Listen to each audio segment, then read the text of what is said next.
खवा करण्यासाठी आपल्याला जाड बुडाच्या भांड्याची गरज आहे, त्यासाठी मी घेतलेली आहे. आणि हे कोणतंही तुम्ही स्पेशल दूध घेऊ शकता. आता आपण हे दूध लंगडीमध्ये ओतून घेऊया. मी इथे गोकुळचं दूध वापरलेलं आहे. अर्धा लिटर दुधापासून आपण आज खवा बनवणार आहोत. आता आपण हे दूध व्यवस्थित गरम होऊन देऊया. मस्तपैकी उकळी आलेली आहे. वरती साय जमा झालेली आहे. आता ही जमा झालेली साय चमच्याने ढवळून घेऊन परत दुधामध्ये जमा करत जायचं आहे आपल्याला. दाखवते मी. हे बघा, मी चमचा घेतलेला आहे एक. अशी साय दुधामध्ये परत एकत्रित करत जायचं आहे आपल्याला. आणि जी साईडला जमा होते ती देखील काढून दुधामध्ये मिक्स करत जायचं आहे. आणि गॅस हा आपला मंद आचेवरतीच ठेवायचा आहे.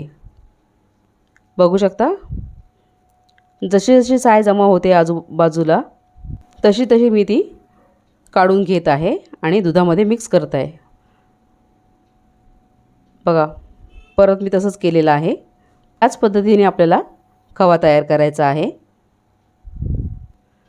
बघू शकता, दूध कमी झालेलं आहे. जवळजवळ अर्ध झालेलं आहे. बघू शकता, अर्ध्यापेक्षा कमी झालेलं आहे. बासुंदी झालेली आहे दुधाची.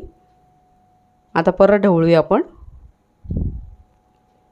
सतत हलवत राहायचं आहे आपल्याला चमच्याने.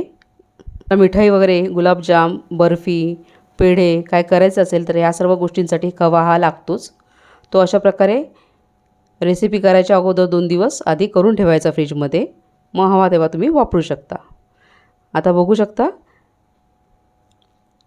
घट्ट घट्ट होत चाललेला आहे. गोळा जमा होत चाललेला आहे.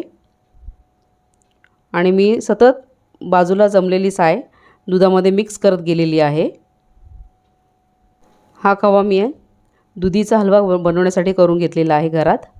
बघू शकता, आता जे मिश्रण तयार झालेलं आहे खव्याचं ते बिलकुल मांड्याला चिकटत नाही आहे. अगदी व्यवस्थित झालेलं आहे. बघा, मस्तपैकी गोळा तयार झालेला आहे. याचा अर्थ खवा आपला तयार आहे. आता आपण हा काढून घेऊया. अगदी सोपी रेसिपी आहे. घरच्या घरी खवा कसा तयार करतात तर अशा प्रकारे तुम्ही करून बघू शकता.